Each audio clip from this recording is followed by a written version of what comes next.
Salut tout le monde, c'est Xinferno, on se retrouve aujourd'hui pour découvrir ensemble Windows Phone 8.1.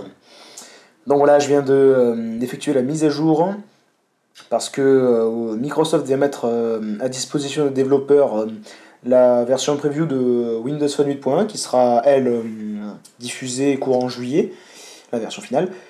Et donc on peut, enfin même si on n'est pas développeur, on peut totalement accéder à cette version preview en avance en s'inscrivant en tant que développeur. Donc pour télécharger la mise à jour, donc il vous suffit d'être déclaré en tant que développeur.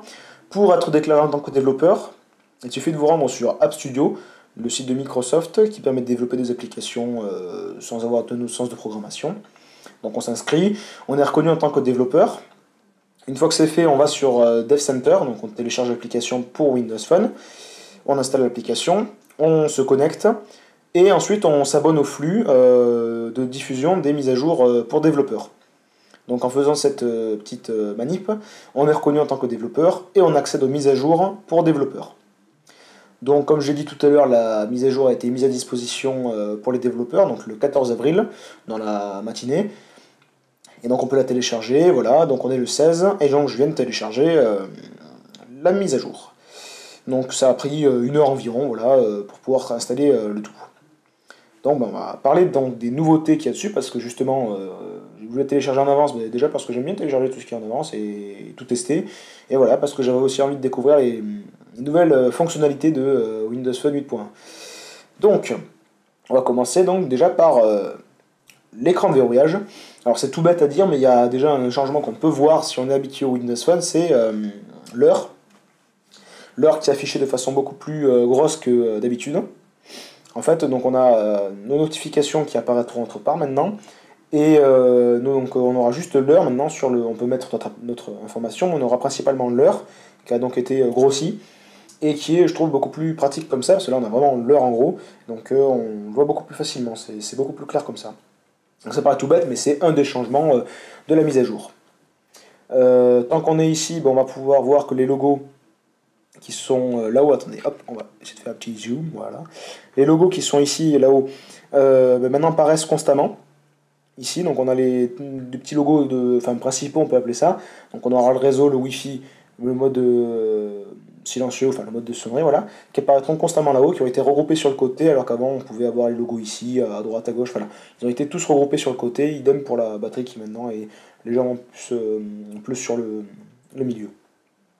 Donc ça c'était les changements, on va dire, voilà, tout petit de l'écran d'accueil, de l'écran de verrouillage. Et donc on va passer à l'écran d'accueil.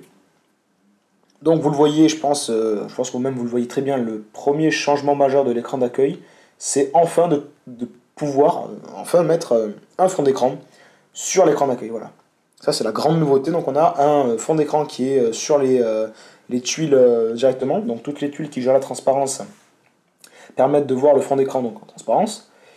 Et à l'instar de iOS 7 et des autres téléphones Android, on a le fond d'écran qui bouge en même temps que le défilement des tuiles. Donc ça donne un effet assez sympa et c'est vrai que c'est très joli comme ça. Donc on peut laisser l'aspect des tuiles classique, on peut mettre même un fond d'écran tout noir, mais on peut également donc maintenant mettre un fond d'écran personnalisé sur nos tuiles. Donc ça c'est vraiment une nouveauté qui est intéressante à noter. Autre nouveauté principale, là on peut vraiment dire principale, c'est bien sûr le centre de notification. Alors ça c'est quelque chose que tout le monde attendait je pense sous Windows Phone, c'était d'avoir un vrai centre de notification où on recevait vraiment tout dessus. Et surtout d'avoir des accès rapides à des fonctions. Mais là maintenant on l'a effectivement, on a notre centre de notification. Donc il suffit tout simplement comme sur notre carte de téléphone de faire glisser de en haut en bas et on a accès donc à notre centre de notification. Voilà. Donc sur nos notifications, qu'est-ce qu'on a? On a donc des fonctions principales, notamment donc nos informations telles que les messages, les notifications de réseaux sociaux s'afficheront ici. Les informations des applications du système s'afficheront également ici. Et l'accès rapide aux fonctionnalités donc, est ici. Donc on peut le paramétrer ça. On a donc 4 boutons paramétrables. Donc là j'ai mis le Wi-Fi. le Bluetooth, le partage d'écran donc en fait du téléphone, la recopie écran, et le verrouillage je vais arriver à le dire, de la rotation de l'écran. Donc on peut paramétrer ça. Donc tiens, ça me permettra aussi d'aller directement dans les réglages. Donc on va sur non, ça va ici, dans notification, action. Et là, donc, là on a nos 4 boutons principaux. Et on peut choisir en cliquant sur l'un par exemple de mettre, je sais pas moi, la luminosité. Donc maintenant là-haut on a la luminosité. Donc là on peut régler notre luminosité. Voilà. Donc on peut choisir, donc on en a que 4, mais c'est pas mal. Donc on a appareil photo, Bluetooth, localisation, luminosité, mode avion, partage internet, projeter mon écran, verrouillage de la rotation, VPN et Wi-Fi. Le seul chose qu'on pourrait regretter, c'est à la limite le manque de la fonction euh, data dans ces réglages-là. C'est-à-dire qu'on peut pas, on n'a pas on peut pas mettre l'arrêt du data en fait dans ce réglage-là. C'est à la limite le seul truc qui, selon moi, aurait mérité quand même d'être là. Tant qu'on est dans les paramètres, donc le changement au niveau des paramètres, c'est bien sûr, comme on l'a vu précédemment, de pouvoir mettre un fond d'écran sur nos tuiles. Ensuite, alors ça c'est une fonction qui est réservée aux écrans qui ont, aux téléphones qui ont un écran d'une résolution de 1080, ou alors un écran de 4 pouces 7 par exemple, 5 pouces. Donc moi, si je l'active, ça va faire rien, mais on le voit quand même sur le dessin ce que ça devrait faire. On a plus de place, donc on peut mettre plus de tuiles en fait. Donc on aura par exemple, nous on a une grande tuile et des petites tuiles, là on aura des petites tuiles et des tuiles moyennes on va dire, voilà. Donc ça permet de restructurer, d'avoir peut-être plus de place en fait, on a plus de place sur l'écran, ça permet d'avoir un style différent et gagner de la place. Surtout donc sur les grands écrans. Ici ce ne sera pas vraiment pertinent. Donc ensuite, on n'a pas vraiment trop de grands réglages là-dedans, de grands changements de réglage. Dans les paramètres Wi-Fi, on a la possibilité de se connecter automatiquement au réseau ouvert dans la ville, par exemple dans une ville, quand on se balade, pour pouvoir économiser du data. C'est une fonction qui doit consommer beaucoup de batterie, donc je conseille de ne pas l'activer par exemple. On a l'apparition par contre du paramètre NFC directement accessible depuis ici, alors qu'avant il n'était pas accessible depuis là, il fallait aller chercher dans les paramètres du portefeuille. L'apparition, bien sûr, que beaucoup attendaient, c'était l'apparition du VPN, pouvoir paramétrer un VPN. L'espace de travail, c'est une fonction pour les téléphones Windows Phone qui seraient utilisés en entreprise. C'est pour permettre à l'entreprise de paramétrer un espace de travail, comme ils appellent ça, pour le téléphone, et donc de restreindre l'accès à des fonctions du téléphone. L'assistant de données qui permet de régler, donc si on l'avait déjà avant, qui permet de régler l'utilisation des données. On a maintenant l'apparition aussi de l'assistant stockage et de l'assistant batterie, qui pareil permettent d'avoir accès à des réglages pour économiser la batterie. Alors l'option projeter mon écran, alors ça on ne pourra pas le montrer maintenant, parce que c'est pas encore intégré normalement. J'ai essayé de le brancher, donc il faut le brancher en USB. J'ai essayé de le brancher à un ordinateur, il n'y a rien qui s'installe. Donc je pense que ça viendra dans les prochaines semaines ou alors avec la version finale. Et donc théoriquement, à mon avis, ça devrait permettre de projeter. Donc on peut avoir des réglages ici. Permet de projeter l'écran du téléphone en paysage ou en portrait. Et également de mettre ou non la navigation tactile. C'est-à-dire que là, on va juste avoir l'écran et l'écran qui bouge en fait, suivant ce qu'on fait. Et là, on aura également les doigts en fait qui apparaîtront, enfin les appuis tactiles qui apparaîtront sur l'écran. Voilà. Donc pour l'instant, c'est une fonction qu'on ne peut pas tester. J'espère que ça arrivera dans les prochaines semaines. Ça, c'est à peu près tout pour l'instant dans les réglages. Sur le HTC 8X, donc il n'y a pas beaucoup de tests sur YouTube du HTC 8X, donc j'espère que ce test vous plaira ou sera pertinent pour vous.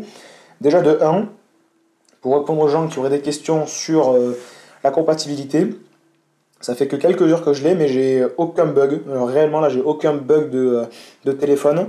J'ai demandé avant sur des forums s'il y avait des gens qui avaient constaté de bugs, puisque sur les anciennes mises à jour pour développeurs, c'est-à-dire la mise à jour qu'il y a eu en décembre, quand elle avait été accessible aux développeurs, il y a eu des bugs sur les HTC 8X, que je vous explique pourquoi. En fait, c'est parce que là, on a mis à jour le système d'exploitation, en gros, le Windows Phone 8.1, mais pas les firmware, c'est-à-dire qu'on a toujours l'ancien firmware du téléphone, et qui n'est pas forcément adapté à Windows Phone 8.1, en fait. et c'est ce qui s'était passé sur la GDR3, la mise à jour qu'il y avait eu en décembre. C'est que le HTC 8X notamment avait certaines fonctions, je crois bits audio et l'appareil photo, qui ne fonctionnaient pas, ou qui fonctionnaient mal parce que le firmware n'était pas adapté. Pour l'instant, j'ai aucun bug, notamment donc sur bits audio. J'ai pas encore branché d'écouteurs, mais en tout cas, la fonction est toujours là. Bon, dans l'application, on n'a pas trop de paramètres. On a la disparition de l'application tâches d'arrière-plan. Donc on peut plus régler les tâches d'arrière-plan, ça c'est un peu dommage. Je vais peut-être le trouver plus tard, mais là pour l'instant je ne l'ai pas trouvé. Donc voilà, ça c'était pour les paramètres. Deuxième changement, c'est pour l'instant la disparition du hub jeu. C'est pour ça que j'ai tous mes raccourcis. C'est-à-dire que maintenant les jeux apparaissent ici. On a ici Asphalt, Assassin's Creed, voilà, ils apparaissent maintenant dans les applications directement à droite. Il n'y a plus de hub jeu. C'est-à-dire que là, je l'avais avant ici, là, il a disparu, donc je l'ai enlevé, parce que l'application était grisée, n'était pas disponible. Donc ils ont enlevé le hub jeu, et maintenant les jeux apparaissent comme des applications classiques. Ils sont toujours accessibles sur le store. D'ailleurs, on va aller faire un tour sur le store, parce qu'il a légèrement changé. Voilà. Donc maintenant, on a des applications qui sont organisées comme ça a légèrement changé, en soi, c'est pas super pertinent, enfin, ça marche, mais c'est pas un gros changement. Et donc, les jeux maintenant sont présentés comme ça. Enfin, les captures d'écran sont juste en bas. Et donc maintenant il n'y a plus de hub jeu. Les jeux, une fois qu'ils sont installés, arrivent pour l'instant dans les applications classiques. Je ne sais pas si ça changera avec la mise à jour en juillet, mais pour l'instant c'est comme ça. Il y a musique qui a changé aussi maintenant, donc on voit directement le logo. On a une apparence qui est légèrement changée, qui n'est pas forcément plus sympathique. Les boutons sont plus petits, c'est pas super. À mon grand malheur, on n'a toujours pas d'équaliseur intégré. Il n'y a que Nokia qui y a droit parce qu'ils ont leur propre équaliseur intégré. Nous, on a Beats Audio sur HTC, ben voilà, on aime, on n'aime pas, c'est pas mal, mais moi j'aimerais vraiment avoir un équaliseur, voilà, que je puisse vraiment régler ma courbe audio comme je voudrais, quoi. Voilà. Bon, il y a une forte intégration de Xbox Music pour aller acheter, voilà, c'est peut-être le seul truc qu'on pourrait regretter, c'est que c'est vraiment trop intégré, je trouve. On a l'accès donc maintenant aux radios. L'application radio a quand même une application dédiée ici. Voilà. Donc c'est peut-être cette redondance d'application dans d'autres applications, c'est pas super pertinent, mais bon. On a l'application vidéo. Hop, on va la chercher. L'application vidéo, c'est donc maintenant, parce qu'avant on avait les vidéos qu'on mettait sur le téléphone, pas qu'on enregistrait avec le téléphone, qu'on mettait sur le téléphone, qui étaient intégrées à musique plus vidéo. Maintenant ils ont dissocié, ils ont intégré les vidéos dans pareil le Xbox Vidéo qui permet d'acheter ou de louer des films. Toujours pareil, je trouve que c'est vraiment pas clair en fait pour l'instant. Parce que vous voyez depuis tout à l'heure, je navigue, on est toujours dans les achats, dans les locations, et là, juste en bas, là tout petit en bas, là, on a enfin vidéo personnelle affichée. Voilà, j'en ai une, voilà. Et là ça permet d'afficher la vidéo. Mais je trouve que c'est un peu bête parce que voilà, c'est vraiment très mal intégré, enfin c'est très discret en fait, quelque part. Et je trouve que ça c'est bête parce qu'on aurait mérité d'être vraiment intégré plus précisément. Voilà. Donc ça c'était pour les changements audio-vidéo et radio, voilà. Quoi dire de plus bon, les mails, il n'y a rien qui change au niveau des mails. Au niveau de téléphone, bon, je ne vais pas le montrer parce que là j'ai pas tout caché enfin, sur mes numéros. Là. Au niveau des téléphones, il y a le Skype qui est intégré directement maintenant. Je ne l'ai pas encore testé, mais normalement, en théorie, on peut maintenant passer des appels visio directement depuis le clavier téléphonique. Alors, attendez, si je trouve l'application de notes que normalement j'ai installée, voilà, je vais pouvoir vous montrer maintenant les changements du clavier, parce qu'il y a eu aussi des changements sur le clavier. Donc l'application notes, ça c'est pas une application intégrée, c'est une application que j'ai installée. Donc en soi, le clavier ne change pas beaucoup. Ici, on a toujours la virgule qui est sur le côté, on a toujours notre clavier. Ça ne change pas. Par contre, ce qui va changer, c'était quelque chose que j'adorais particulièrement sur le Wave et qui était aussi sur le Galaxy S. Alors je ne sais plus comment ils appellent ça, Workflow, un truc dans le genre, ou Workflow, non, je ne sais plus comment ils appellent ça. C'est la fonction voilà, de pouvoir écrire des mots avec le glissement en fait. Donc là, si on veut écrire bonjour, voilà, hop.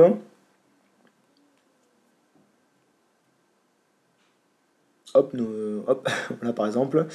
Ça fonctionne plutôt pas mal. C'est plutôt pertinent, je trouve. Ouais, franchement, ça fonctionne pas mal en fait. Et c'est vrai que quelque part, à une main, on gagne du temps. C'est-à-dire que c'est vrai que plutôt d'être avec 2 pouces comme ça et de taper, ou être avec une seule main et de taper comme ça en fait, en faisant glisser. Alors c'est vrai que soit il faut un temps d'adaptation, soit on n'aime pas, soit on aime en fait, effectivement. Et si on aime, effectivement, pour moi, c'est un gain de temps en fait. Voilà. Donc ça c'est une fonction qui est à noter, voilà. Écoutez, je crois qu'on a fait le tour des fonctionnalités pour l'instant. Il n'y a pas grand chose, alors il n'y a pas grand chose, je veux dire, pour l'instant c'est tout. C'est déjà pas mal, hein, notamment le centre de notification, on voit qu'il y a des fonctionnalités qui sont très intéressantes. Et pour moi, là, c'est vraiment une version de Windows Phone qui aboutit, qui va permettre de vraiment d'attirer beaucoup plus de clients et qui remonte Windows Phone par rapport à la concurrence. C'est-à-dire qu'il y avait trop de fonctions qui n'étaient pas là par rapport aux autres OS, et je pense que ça va vraiment permettre de vendre mieux et surtout de développer plus d'applications, à mon avis. Voilà. Je pense que vous l'attendez tous là en fin de vidéo. Je vous montrerai aussi l'appareil photo. Juste avant ça, non, je n'ai pas pu activer. Sur HTC, ça ne marche pas. Le modèle acheté en Europe ne marche pas. Je ne peux pas activer l'assistant j'ai oublié son nom, l'assistant qui s'appelle, je sais plus. Bon, l'assistant de Microsoft, comme Siri ou quoi, là, il y a cet assistant qui est maintenant disponible dans Windows Phone 8.1. Malheureusement, il est disponible qu'aux États-Unis pour l'instant.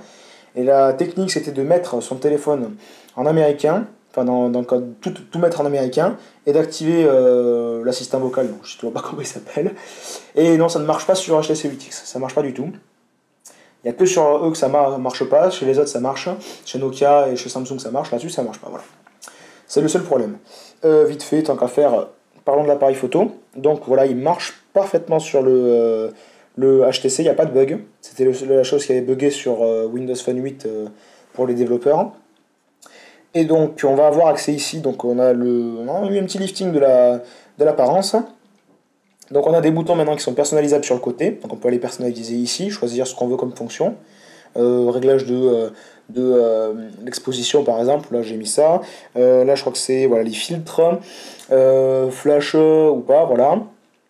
Là visio, voilà, bonjour. Et voilà, donc là c'est tout bête, hein, on prend une photo, hop, voilà, avec un gros flash dégueulasse. Là on fait un mode rafale, donc on appuie et ça fait un mode rafale, voilà. Et ici on a notre bouton enregistrer. Donc les boutons du haut marchent toujours, toujours pour faire la mise au point aussi ça marche. Et au niveau des réglages, il n'y a rien de plus. Dans les réglages photo et vidéo, il n'y a rien de plus. Voilà. Donc c'était tout. Je crois que j'ai fait le tour de tout. Je crois que j'ai rien oublié. Est-ce qu'Internet Explorer, je crois qu'il y a les onglets qui ont changé. Voilà. Dans les onglets sont organisés comme ça. On peut en ajouter. Voilà. Après, il n'y a pas eu de gros changements dans Internet Explorer. Voilà, c'est tout. C'est tout pour l'instant sur les fonctionnalités. Si j'en découvre plus, je vous ferai d'autres vidéos. Bon, en tout cas, j'espère que ça vous aura plu. Vous aurez permis de découvrir Windows Phone 8.1. Pour ma part, est-ce que je vous conseillerais de la mettre à jour maintenant? Oui et non, c'est-à-dire que apparemment c'est un peu du pifomètre, on va dire. Ça marche pas. Pour moi, il n'y a aucun bug. Pour d'autres, il y a des bugs. Alors, globalement, il n'y a pas de bug. Il y a certaines personnes qui ont des bugs, je dirais peut-être que ça dépend. Moi j'ai enlevé la carte SIM, mais j'ai fait la mise à jour sur secteur. Je sais pas si ça a joué. Voilà, moi j'ai fait comme ça, j'ai désinstallé toutes les applications qui étaient peut-être sensibles. J'ai remis les paramètres de base, voilà. Enfin, j'ai fait comme si c'était sur un téléphone classique de base. Peut-être que ça a joué, enfin en tout cas je n'ai pas de bug. Alors est-ce que je vous conseille de la mettre ou pas? Ben voilà, ça dépend de vous. C'est à savoir que si jamais vous la mettez à jour en version développeur, vous ne pourrez pas revenir en arrière si vous avez des bugs. Il n'y a pas de risque que votre téléphone ne marche vraiment plus normalement, hein. Ça devrait bien marcher, à part si vous tombez en rate de batterie, enfin un truc de grave ou quoi, voilà. Mais ouais, sinon, vous ne pourrez plus revenir en arrière, il faudra attendre la mise à jour en juillet, la mise à jour officielle. À savoir que si vous le mettez à jour maintenant, vous perdez la garantie constructeur aussi. Par contre, dès juillet, vous la retrouverez, votre garantie. C'est juste que pour l'instant, si vous avez un pépin, il faudra attendre juillet. Voilà, c'est tout, donc j'espère que ça vous aura plu. N'hésitez pas à commenter, à liker, à partager éventuellement, voilà.